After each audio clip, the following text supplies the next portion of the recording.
Bharatmala project की गड़बड़ी पर सरकार का बड़ा एक्शन हुआ है। क्या हुआ है कैबिनेट की बैठक में, चलिए बता देता हूं। भारतमाला प्रोजेक्ट की हमने बड़ी खबर दिखाई है। अब जमीन मुआवजे में गड़बड़ी नहीं होगी। भूमाफिया जमीन को छोटे हिस्सों में बांटकर ज्यादा मुआवजा नहीं ले पाएंगे। विस्तार न्यूज की मुहिम रंग लाई है। लगातार विस्तार न्यूज ने भारतमाला प्रोजेक्ट में हुई गड़बड़ी की खबर खूब दिखाई। फर्जीवाड़े को रोकने के लिए जमीन मुआवजे का नियम बदल दिया गया है। मुख्यमंत्री विष्णुदेव साय की अध्यक्षता में आज मंत्रालय में कैबिनेट की बैठक हुई, जिसमें साय सरकार ने जमीनों के मुआवजे में बदलाव को मंजूरी दे दी है। सरकार ने 500 वर्ग मीटर की दर को समाप्त कर दिया है। बहुत आसान भाषा में समझा रहा हूं, आगे सुनिएगा ध्यान से। जिसके बाद गांव की कृषि भूमि यानी जहां खेती करते हैं उस भूमि की खरीदी अब हेक्टेयर के हिसाब से की जाएगी और फिर हेक्टेयर के हिसाब से मुआवजा भी दिया जाएगा। इसी के साथ डाइवर्जन जमीन का मुआवजा सिंचित भूमि से 2.5 गुना ज्यादा नहीं दिया जाएगा। साथ ही शहरी सीमा से लगे जमीनों और निवेश क्षेत्र की जमीनों का मुआवजा वर्ग मीटर के हिसाब से दिया जाएगा। सरकार ने यह फैसला भारतमाला परियोजना में हुई गड़बड़ी के बाद दिया है।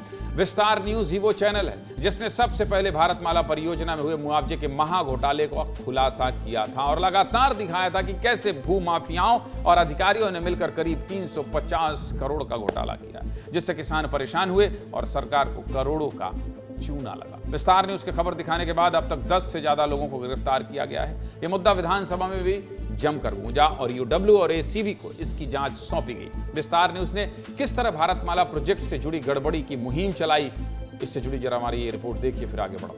देखिए,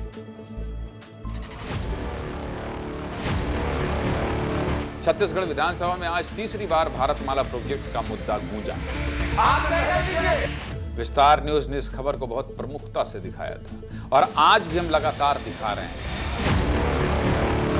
भारतमाला प्रोजेक्ट में बहुत गड़बड़ी है। जमीन खरीदने बेचने वालों ने जो तबाही मचाई है और अधिकारियों ने जिस तरह से संरक्षण दिया है, जिन जमीनों का मुआवजा वर्ग फीट के हिसाब से मिलना था उनका मुआवजा हेक्टेयर के हिसाब से दिया गया। जो लोग अभी अंदर दबे हुए हैं, जिनको लगता है नहीं किसी को नहीं पता है, गड़बड़ी हमने कर ली है, विस्तार न्यूज एक्सपोज कर देगा। सरकार का पैसा लुटा दो। भारतमाला प्रोजेक्ट लूट का किस तरह से अड्डा बना है। राजधानी रायपुर के अभनपुर में दलाल सभी किसानों के घर गए और जमीनों का टुकड़ा करवाने के लिए दबाव बनाया। बहुत बड़े स्तर पे गड़बड़ी की गई थी। कई बार आवेदन कर चुके हैं सर, और कोई सुनता नहीं है। छत्तीसगढ़ में जमीन मुआवजे से जुड़ी हर गड़बड़ी के पीछे वर्ग मीटर और हेक्टेयर ही मुख्य वजह थी। पहले जमीनों का मुआवजा वर्ग फीट के हिसाब से दिया जाता था। सड़क से 20 मीटर दूरी तक की जमीन और 500 वर्ग मीटर से कम के प्लॉट का मुआवजा वर्ग फीट के हिसाब से दिया जाता था। ऐसे में भूमाफिया जमीनों को छोटे हिस्सों में बांट देते थे और ज्यादा मुआवजा लेते थे। लेकिन अब सरकार ने बदलाव करते हुए इन जमीनों का मुआवजा हेक्टेयर के हिसाब से तय कर दिया। इसको लेकर क्या कह रहे हैं डिप्टी सीएम अरुण साव, सुनिए।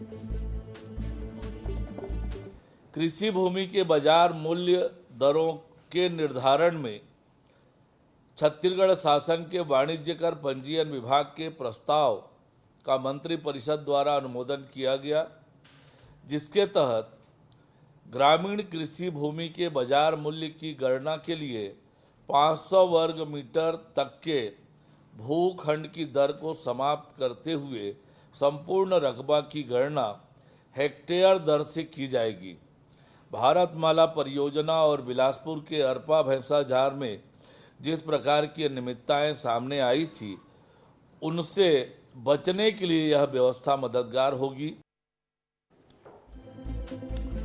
कुल मिलाकर भ्रष्टाचारी अब भ्रष्टाचार करने से 10 बार सोचेंगे, क्योंकि होता क्या था, भारतमाला प्रोजेक्ट में क्या हुआ, लोगों को पता है, अधिकारियों को पता है यहां से सड़क गुजरने वाली है। अपने खास लोगों को बता दो कि भाई साहब यहां से सड़क गुजरने वाली है, 10 रुपए की जमीन है, 50 रुपए मिलेगा, लो खरीद लो, कुछ हमको दे देना, कुछ तुम रख देना। और इस तरह से हो गया संगठित भ्रष्टाचार। अब इस तरह के भ्रष्टाचार पर रोक लगेगी। बहुत लोगों ने करोड़ों अरबों रुपया कमाया, खूब पैसा कमाया इस भ्रष्टाचार से, लेकिन उजागर हुआ तब पता चला कि कौन कौन कैसे कैसे कमाया है।